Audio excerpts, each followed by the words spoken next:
नमस्कार, स्वागत है आपका प्राइम टीवी में और मैं हूं आपके साथ स्वप्निल यादव। वक्त हो चला है प्राइम उत्तर प्रदेश का, तो रुक करते हैं यूपी की खबर की ओर। उत्तर प्रदेश में लोकसभा चुनाव का श्री गणेश पश्चिमी यूपी से हो रहा है और इसके लिए सभी दलों ने अपनी अपनी तैयारियां शुरू कर दी है। भारतीय जनता पार्टी ने अपने प्रचार की रणनीति तय कर ली है, तो वहीं वेस्ट यूपी को बेस्ट बनाने के लिए बीजेपी ने पश्चिमी उत्तर प्रदेश के जिलों में प्रधानमंत्री नरेंद्र मोदी की कम से कम 3 सभाएं आयोजित करने की मांग की है। मुख्यमंत्री योगी आदित्यनाथ 27 मार्च से और एनडीए के साथ हाल ही में आए राष्ट्रीय लोकदल के अध्यक्ष जयंत चौधरी 28 मार्च से चुनावी मैदान में उतरेंगे। बताया जा रहा है कि बीजेपी ने 80 सीट लोकसभा सीटों को 20 क्लस्टर में बांट दिया है और हर क्लस्टर में पीएम मोदी की रैली करने का प्लान बनाया है। होली पूरे देश भर में धूमधाम से मनाई जा रही है, लेकिन गोरखपुर की होली का अपना एक अलग ही अंदाज है और मजा भी है। गोरखपुर में प्रदेश के मुख्यमंत्री योगी आदित्यनाथ घंटाघर में रथ पर भगवान नरसिंह की आरती करने के बाद उसी रथ पर सवार होकर कुछ दूर चलने के बाद उतर गए।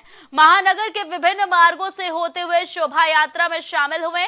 जिस रास्ते से ये रथ गुजरता है उस रास्ते में मौजूद श्रद्धालु उन पर रंगों के गुलाल अबीर से होली खेलते हैं। योगी के इस जुलूस में सैकड़ों लोग शामिल होकर योगी के साथ रंग में रंग जाते हैं। वहीं इस मौके पर प्रशासन की भी काफी तैनाती दिखी है और मौके पर आला अधिकारी के साथ पीएसी और गैर जनपद के फोर्सों के साथ भारी पुलिस बल भी मौजूद रहे हैं। आज ये हमारा सौभाग्य है कि पिछले 90 वर्ष से अधिक समय से गोरखपुर में निकलने वाली भगवान नरसिंह की शोभा यात्रा कार्यक्रम में भाग लेने के लिए एक बार फिर से गोरखपुर वासियों के साथ मुझे भी आपके बीच में आने का अवसर प्राप्त हुआ है। मैं होलिकोत्सव समिति को इस पूरे आयोजन के लिए हृदय से बधाई देता हूं, धन्यवाद देता हूं कि इस क्षेत्र के लोगों की वर्ष भर से इंतजार रहता है कि वर्ष में एक अवसर ऐसा आता है जब हम लोग इस शोभा यात्रा के माध्यम से समरस समाज की स्थापना का संदेश देते हुए अपने उत्साह और उमंग के साथ समाज के हर तबके के लोगों को जोड़ते हुए अपने पर्व के इस उमंग को घर घर तक पहुंचाने का कार्य करते हैं। फर्रुखाबाद जिले में दलित समाज और भाजपा नेता के बीच जमकर मारपीट हुई। आपको बता दें कि सैनी समाज के लोग होली पर अपने घर के बाहर राम को लाए हैं और बजा रहे थे और तभी शराब के नशे में दलित समाज के लोगों ने डीजे पर बज रहे गाने का विरोध किया और घर पर चढ़कर गाली गलौज करने लगे। दबंग दलित समाज के लोगों ने ईंट पत्थर से हमला करते हुए सोशल मीडिया पर वीडियो वायरल कर दिया। वहीं दलित समाज के हमले से सैनी समाज ने 3 लोग गंभीर रूप से घायल हो गए हैं, जिसके बाद तीनों घायलों को सीएससी में भर्ती कराया गया है और इसके साथ ही भाजपा नेता ने दलित समाज के लोगों के खिलाफ थाने में शिकायत दर्ज कराई है। मुजफ्फरनगर में गांव चिचौली में होली के त्योहार के दिन दबंगों की दबंगई का वीडियो सोशल मीडिया पर जमकर वायरल हुआ। बता दें कि मामूली विवाद के चलते भारी भीड़ के बीच कुछ दबंगों ने एक बुजुर्ग को बेरहमी से पीटा। वहीं इस मारपीट का वीडियो किसी अज्ञात ने बनाकर सोशल मीडिया पर वायरल कर दिया, जिसके बाद पुलिस ने मामले में 2 लोगों को हिरासत में लेते हुए कानूनी कार्रवाई शुरू कर दी है और बुजुर्ग को इलाज के लिए अस्पताल में भर्ती कराया है।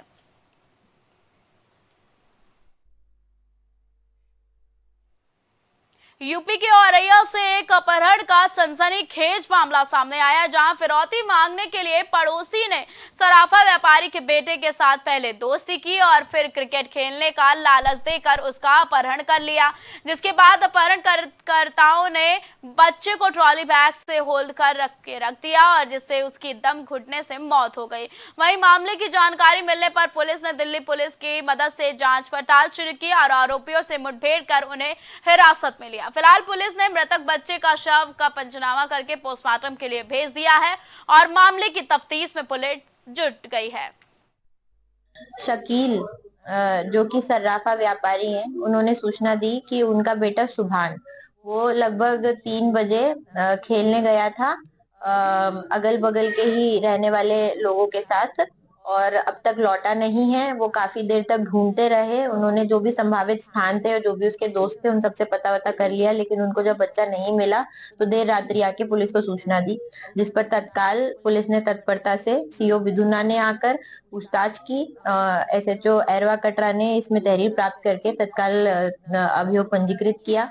इसमें जो वादी से पूछताछ हुई उसमें उन लोगों ने जिनके साथ बच्चा खेलता था, क्रिकेट खेलता था, उनमें से एक मुख्य आरोपी रियाज सिद्दीकी उर्फ मुन्ना, जो शकील के घर के पास ही रहते हैं, इस पर शक जताया कि ये बच्चे को क्रिकेट खेलने के बहाने से ले गया था और आजकल इसके साथ काफी दोस्ती बना रहा था।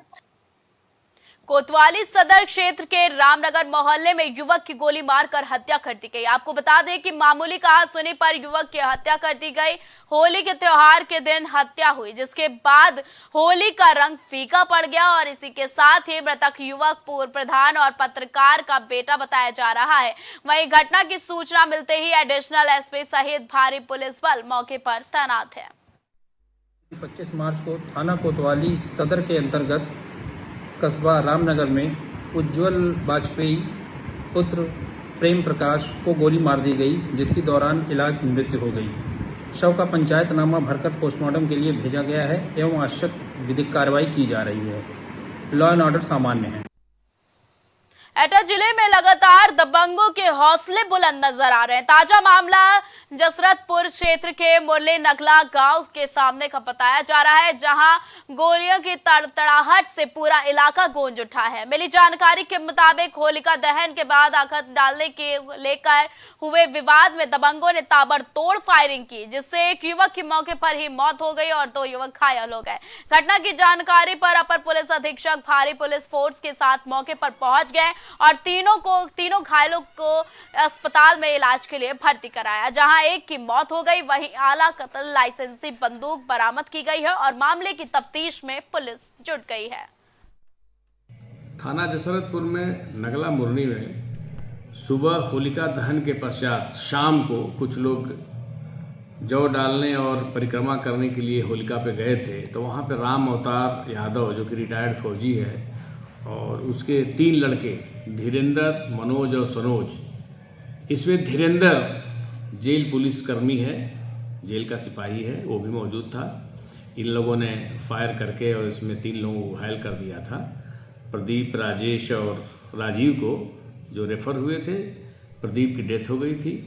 राजीव और राजेश खतरे से बाहर हैं, संभवतः आज डिस्चार्ज हो जाएंगे। बाद में पता चला था कि एक व्यक्ति प्रदीप को भी एक छर्रा लगा है, उसकी स्थिति भी सामान्य है। इसमें राम अवतार और उसके लड़के मनोज की गिरफ्तारी हो गई है। लाइसेंसी राइफल और बंदूक बरामद की जा चुकी है और इनको भी जो शेष बचे हुए हैं 2 लड़के उसके धीरेंद्र यादव और सनोज, इसको भी हम शीघ्र गिरफ्तार करेंगे। ना ये हुई सुबह ये मुरली नगर आए लोग मेरे पास आए, इन्हें बोला कि प्रधान जी को पुलिस वाला ये कह रहा है धीरेंद्र यादव ये आकत नहीं डालने देंगे। मैंने तुरंत दरोगा जी चरण सिंह को फोन लगाया। मैंने दरोगा जी कोई अप्रिय घटना हो सकती है, आप उसको संभालिए। दरोगा ने की चलो कोई बात नहीं प्रधान जी, आपने सूचित किया, मैं जाऊंगा। उसके बाद जब ये लोग आकर डाल गए उसने गोलीबाजी शुरू कर दी, तभी ये लोग एक लोग मर गया, 2 लोग। कौन मर गया? प्रदीप सनफ और शान सिंह, उसकी गोली लगने से मृत्यु हो गई। 2 लोग गंभीर है, वो तो आपको मालूम। कौन कौन है उनका नाम? राजीव और यूपी की खबरों में फिलहाल के लिए बस इतना ही। देश और दुनिया की तमाम बड़ी और अहम खबरों के लिए आप देखते रहें प्राइम टीवी।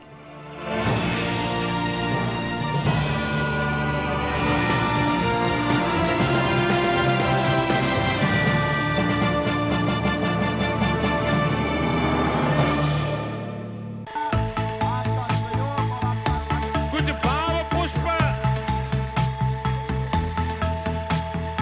आप देख रहे हैं प्राइम टीवी, सच साहस सरोकार। प्रॉब्लम्स थी जो मेरे को स्टेप्स चढ़ते हुए प्रॉब्लम थी, वो अब I think so 70% is improve. ठीक है, मेरे को एंकल में प्रॉब्लम थी, एंड मेरे को नसेस मसल्स प्रॉब्लम थी, क्योंकि मसल्स में काफ़ी पेन रहती है, जो अब की इस टाइम पर एक बार ही मैंने लिया, मैं लास्ट टाइम आया था, उसके बाद मैं अब दोबारा आया हूँ, तो ऐसे 70% इज इम्प्रूव्ड, जो कि डॉक्टर नहीं कर सका। मैंने हाँ, मतलब मैं गंगा राम के हॉस्पिटल के डॉक्टर से तकरीबन 2 साल तक ये ट्रीटमेंट करा था, कि उनको समझ ही नहीं आया ये प्रॉब्लम क्या है। दैट इज अब बेटर है।